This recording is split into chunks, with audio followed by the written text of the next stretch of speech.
नमस्कार. कबीरदासजींनी किती सुंदर लिहून ठेवलंय ना. साई इतना दीजिए जामे कुटुंब समाय, मैं भी भूका ना रहूं साधू न भूका जाय. म्हणजे देवा, मला इतकंच दे की ज्यात माझ्या कुटुंबाचं पोट भरेल, मीही उपाशी राहणार नाही आणि माझ्या दारावर आलेला अभ्यागतही उपाशी जाणार नाही. लहानपणी शाळेत शिकलेले हे दोहे, रहीमच्या ओळी की प्रेम हा धाग्यासारखा असतो, तो एकदा तुटला की सांधता येत नाही आणि सांधला तरी त्यात गाठ उरतेच. हे सर्व आजच्या धावपळीच्या युगात किती लागू पडतात नाही का. काळ बदलला, सोशल मीडियाच्या जमान्यात नवीन रील्स आल्या, नवीन पद्धतीच्या आरत्या आल्या, पण मनाच्या कोपऱ्यात कुठेतरी ते जुने संस्कार आणि विठ्ठलाची, शनिदेवाची ओढ कायम असते. तुम्हीही जर आपल्या संस्कृतीवर, कर्मावर आणि ईश्वरावर श्रद्धा ठेवणारे असाल तर आजचा हा व्हिडिओ तुमच्या आयुष्याला एक नवी दिशा देणारा ठरणार आहे. तुम्ही कुंभ राशीचे असाल तर हा व्हिडिओ शेवटपर्यंत नक्की पहा, कारण आज मी तुमच्या आयुष्यातील अशा काही गुपितांवरून पडदा उचलणार आहे जे कदाचित तुम्हालाही ठाऊक नसतील. पुढे जाण्याआधी जर तुमची शनिदेवावर नितांत श्रद्धा असेल तर आत्ताच या व्हिडिओला लाईक करा आणि कॉमेंट्समध्ये श्री स्वामी समर्थ किंवा जय शनिदेव लिहायला विसरू नका. तुमच्या एका कॉमेंटमुळे सकारात्मक ऊर्जेचा प्रवाह सुरू होतो, जो तुमच्या कठीण काळात तुम्हाला साथ देतो. ज्योतिषाच्या या प्रवासात ज्योतिष केंद्र परिवारात तुमचे मनापासून स्वागत आहे. कुंभ राशीच्या माझ्या प्रिय मित्रांनो, एप्रिल महिना तुमच्या दारावर दस्तक देत आहे. हा महिना तुमच्यासाठी नेमका काय घेऊन आला आहे, ग्रहांची स्थिती काय सांगतेय, हे सर्व आपण विस्ताराने पाहणार आहोत. सर्वात आधी आर्थिक स्थितीबद्दल बोलायचं झालं तर कुंभ राशीच्या लोकांसाठी एप्रिल महिना धनलाभाच्या दृष्टीने अतिशय अनुकूल असणार आहे. उत्पन्नाचे नवीन स्रोत निर्माण होतील. पण थांबा, इथेच एक ट्विस्ट आहे. जे लोक नोकरी करत आहेत त्यांच्यासाठी काळ थोडा आव्हानात्मक असू शकतो. तुमच्या कामाच्या ठिकाणी, ऑफिसमध्ये काही लोक तुमच्याविरुद्ध गुप्तपणे षड्यंत्र रचण्याची शक्यता आहे. तुमचे विरोधक तुम्हाला अडचणीत आणण्याचा प्रयत्न करतील. पण घाबरू नका, या महिन्यात तुम्ही तुमच्या बुद्धीच्या जोरावर या विरोधकांना चारी मुंढ्या चित करणार आहात. जर तुम्ही नोकरी बदलण्याचा विचार करत असाल तर या महिन्यात केलेले प्रयत्न तुम्हाला 100% यश मिळवून देतील. वरिष्ठ अधिकारी तुमच्या कामावर खुश असतील, त्यामुळे पगारवाढ किंवा पदोन्नतीचे योग प्रबळ आहेत. पण एक गोष्ट लक्षात ठेवा, चौके पे चौका मारण्याची संधी सोडू नका. संधी समोर येईल तेव्हा कचरू नका, पण कोणाच्याही फसवणुकीला बळी पडू नका. कारण विसरू नका, कुंभ राशीवर शनिदेवाची 7.5 सुरू आहे आणि सध्या तिचा 3रा टप्पा सुरू आहे.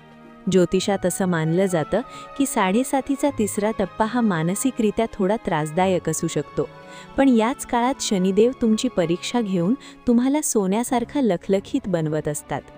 व्यापारात तुम्हाला या महिन्यात मोठी प्रगती दिसेल. नवीन कल्पना, नवीन ऊर्जा आणि नवीन उत्साहाने तुम्ही व्यवसाय सुरू कराल. विशेषतः सरकारी क्षेत्राशी संबंधित कामांमध्ये तुम्हाला अनपेक्षित यश मिळू शकतं.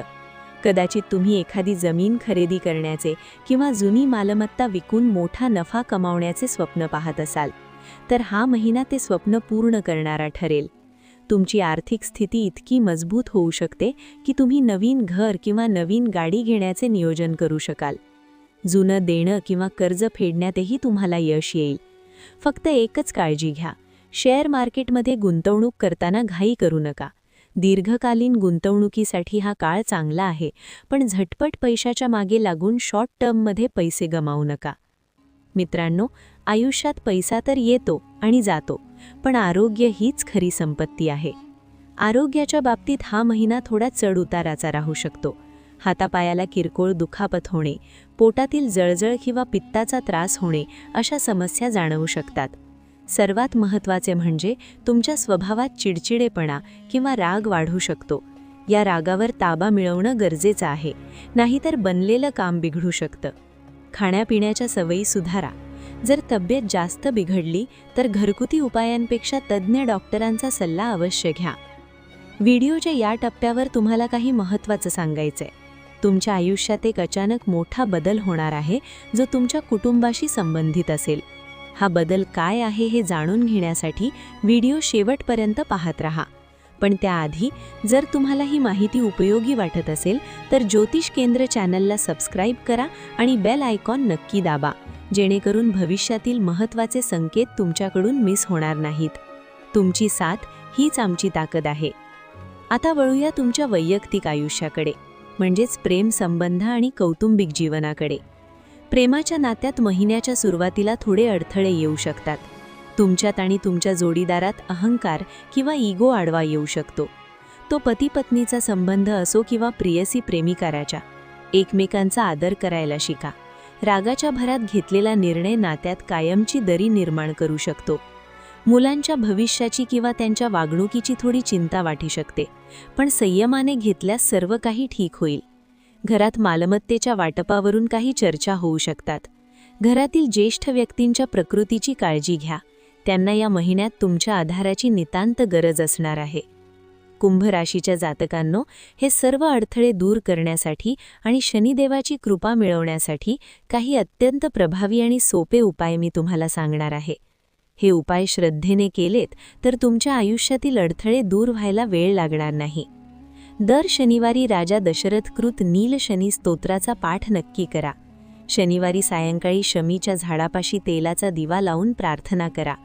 मंगळवारी शक्य असल्यास लाल रंगाच्या डाळिंबाचे दान करा. लक्ष्मी देवीच्या कृपेसाठी शुक्रवारी ओम महालक्ष्मी नमः या मंत्राचा जप करा आणि आपल्या बेडरूममध्ये मोरपंख लावा. यामुळे नकारात्मकता दूर होईल. एक खास उपाय जो कुंभ राशीसाठी संजीवनी ठरू शकतो तो म्हणजे जवस किंवा जव दान करणे. जवस थोडे दुधात भिजवून किंवा धुवून महादेवाच्या पिंडीवर अर्पण करा आणि ओम नमः शिवाय किंवा ओम गणपते नमःचा जप करा. निळ्या रंगाच्या कपड्यांचा वापर या महिन्यात थोडा कमी करा. एक छोटी पण महत्त्वाची गोष्ट, तुमच्या बाथरूमची स्वच्छता राखा. तिथे कुठेही पाण्याची गळती किंवा सीपेज नसावं, कारण त्याचा थेट परिणाम तुमच्या आर्थिक स्थितीवर आणि आरोग्यावर होतो. मित्रांनो, वेळ कधीच सारखी नसते. आज संघर्ष आहे तर उद्या यश नक्कीच मिळणार आहे. हा एप्रिल महिना तुमच्या कर्माचे फळ देणारा ठरेल. स्वतःवर आणि परमेश्वरावर विश्वास ठेवा. तुम्ही मेहनती आहात आणि तुमची हीच मेहनत तुम्हाला शिखरावर नेऊन ठेवणार आहे. तुम्हाला हा व्हिडिओ कसा वाटला? तुमच्या आयुष्यात सध्या काय सुरू आहे? आम्हाला कॉमेंटमध्ये नक्की सांगा. तुमचा प्रत्येक अनुभव आम्हाला अधिक चांगलं काम करण्याची प्रेरणा देतो. जाण्यापूर्वी पुन्हा एकदा आठवण करून देते, जर तुम्हाला ही माहिती मोलाची वाटली असेल तर ज्योतिष केंद्र चॅनलला सबस्क्राईब करा. या व्हिडिओला तुमच्या मित्रपरिवारासोबत शेअर करा आणि कॉमेंट्समध्ये श्री स्वामी समर्थ लिहायला विसरू नका. तुमचं जीवन आनंदाने, समाधानाने आणि यशाने भरून जाओ हीच ईश्वरचरणी प्रार्थना. लवकरच भेटूया पुढच्या व्हिडिओमध्ये. तोपर्यंत स्वतःची काळजी घ्या आणि सकारात्मक रहा. धन्यवाद.